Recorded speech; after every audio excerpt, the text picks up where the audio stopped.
जिस तरीके से आज जन्नतुल बकी का जुलूस निकाला गया, क्या कहना चाहते हैं जुलूस में? इस जुलूस के लिए इतनी बड़ी बात है ये कि खुशनसीब हैं वो लोग कि ये शेर में जनाब वाला कह दूं कि हर एक को ये मिल जाए ये दौलत वो नहीं है, हर एक को ये मिल जाए ये दौलत वो नहीं है, जहरा की दुआ माले गनीमत तो नहीं है। और आप अल्हम्दुलिल्लाह इसमें शरीक जो होने के लिए आए जनाब जहरा की सबसे पहले तो आपने दुआएं ले ली, आइम्मा मासूमीन की दुआएं ले ली, इमाम ज़माना की दुआ ले ली। कितने बड़े खुशनसीब हैं। ये चांस फिर 1 साल के बाद मिलेगा अगर जिंदा रहे तो। अब आइए दुश्मन ने किया क्या है। दुश्मन ने हमारे आसार मिटाने की कोशिश किए हैं, क्योंकि आसार से मौसिर को पहचाना जाता है। अब ये तमाम मस्जिदें क्यों बनाई जा रही हैं, ये खाने काबा की मिसाल के तौर के ऊपर एक यादगार है और उसकी मिसाल बनाई जाती है। इसी तरीके से ये इस्लाम इतना बड़ा दीन दरहम इस्लाम है, मजहब है, तो इसकी कुछ यादगार चीज़ें हैं और कुछ इसके ऑथेंटिक चीज़ें हैं कि जिसको तकरीबन जिसके ज़रिए से इस्लाम पहचाना जा सकता है, इसकी बुनियाद समझी जा सकती है। दुश्मन ने अपना आदमी इस्लाम के अंदर रख के उन आसारों को मिटाया है। मैं उसकी चंद चीज़ें खाली आपको पेश करता हूँ, जिसमें से एक जन्नतुल बकी है। सबसे पहले जनाब फातिमा ज़हरा जहाँ पैदा हुई थी मक्के में, वो जगह बड़ी यादगार है, उसको मिटा दिया। रसूल अल्लाह जहाँ पैदा हुए थे वो जगह बड़ी मोहतरम है, बड़ी इंपॉर्टेंट है, इस सऊदी अरब वालों ने उसको मिटा दिया। इमाम हसन, इमाम हुसैन, जनाब ज़ैनब, जनाब उम्मे कुलसूम जहाँ पैदा हुए थे मस्जिद नबवी के अंदर में जो घर था, उसको इन खबीसों ने मिटा दिया। उसके बाद फिर खिदमत में आप कस करें कि एक मस्जिद बनी थी, उसका नाम था मस्जिद रद्दुश शम्स, जहाँ से मौला कायनात ने खड़े होकर सूरज को पलटाया था, वहाँ मस्जिद बनी थी। उस मस्जिद को बर्बाद कर दिया। पूरा महल्ले बनी हाशिम था, जिस महल्ले बनी हाशिम के जरिए से पूरे इस्लाम फैला है, उस पूरे महल्ले को उजाड़ दिया। उसके बाद फिर आइए आपके खिदमत में अर्ज करें कि एक मदरसा इमाम जाफर सादिक का था, जहाँ पर 4000 स्टूडेंट्स थे, जो सब मौलाना नहीं थे बल्कि इल्म नुजूम यानी सितारों का इल्म, चांद का इल्म, हवाओं का इल्म, फिजाओं का इल्म, समंदरों का इल्म, सूरज का इल्म, ये सब इल्म बांट रहे थे इमाम जाफर सादिक 4000 स्टूडेंट के जरिए से। उस पूरे मदरसे को ढा के खत्म कर दिया, उसकी पूरी यादगार को जनाब वाला मिटा दिया। अब आपकी खिदमत में अर्ज करें कि मैं आपको इस फेरिस बता रहा हूं जिसमें से जन्नतुल बकी है। जन्नतुल बकी वो एक है जिसको हम आप याद कर रहे हैं। उन लोगों ने, दुश्मनों ने इन खबीसों को, इन डाकुओं को वहां पहुंचा के नजदियों के जरिए से, आले सऊद के जरिए से हमारी जो इस्लाम की बुनियादी चीजें हैं उसको मिटा दिया है। हम तो सिर्फ एक चीज के लिए खड़े हो रहे हैं जिसका नाम जन्नतुल बकी है। सिर्फ जन्नतुल बकी नहीं है, मुकम्मल तरीके से पूरा सिलसिला है।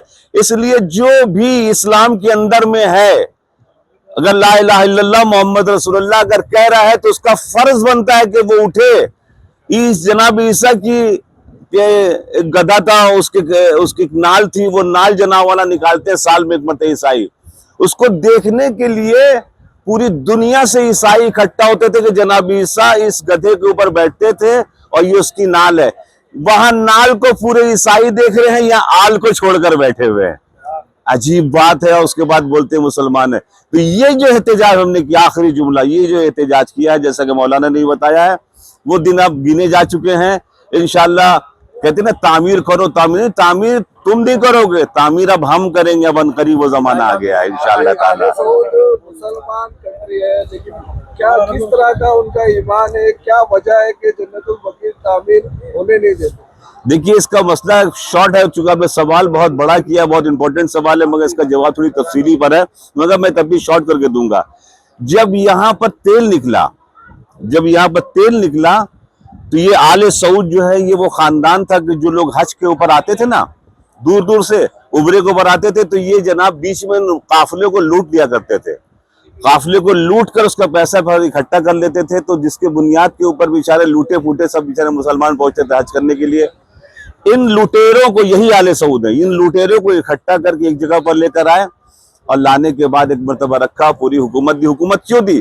क्योंकि इसलिए कि जब ये तेल निकला यहाँ पर दुनिया में, ये तेल निकला तो ये इस्तिकबार जानी यानी यूरोपियन लोगों ने, व्हाइट लोगों ने देखा इससे पूरे दुनिया के ऊपर कंट्रोल किया जा सकता है, इससे पूरी दुनिया के ऊपर कंट्रोल किया जा सकता है, जिसकी बुनियाद के ऊपर उन्होंने फौरन इन डाकुओं को, चूंकि तो ताकत की जरूरत, इन डाकुओं को सामने लिया और लेने के बाद कहा कि आपके हाथ में हुकूमत देंगे, आपको बादशाह बना देंगे, आपके लिए पूरा इंतजाम करेंगे। यहाँ से जो कुछ निकलेगा, तेल वगैरह कुछ भी निकलेगा, उसको 75% बल्कि 90% हम ले जाएंगे और आप कुछ नहीं कर सकते।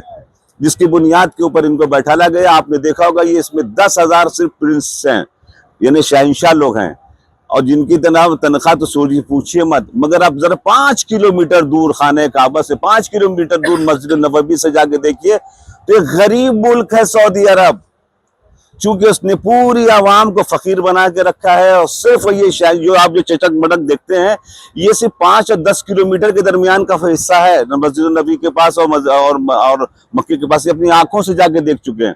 वहां की आवाम बेचारी आज भी प्लास्टिक से पाइप लेती है, से पानी लेती है।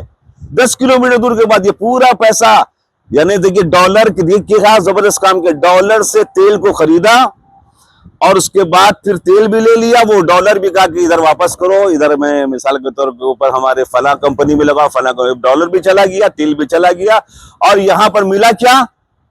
मिला कुछ नहीं। तो ये मुसलमानों के ऊपर हुकूमत करने के लिए इन लोगों को जो बैठाला गया था, ये सब एजेंट है यहूदियों के। ठीक है, वस्सलाम वालेकुम वरहमतुल्लाहि व बरकातहू।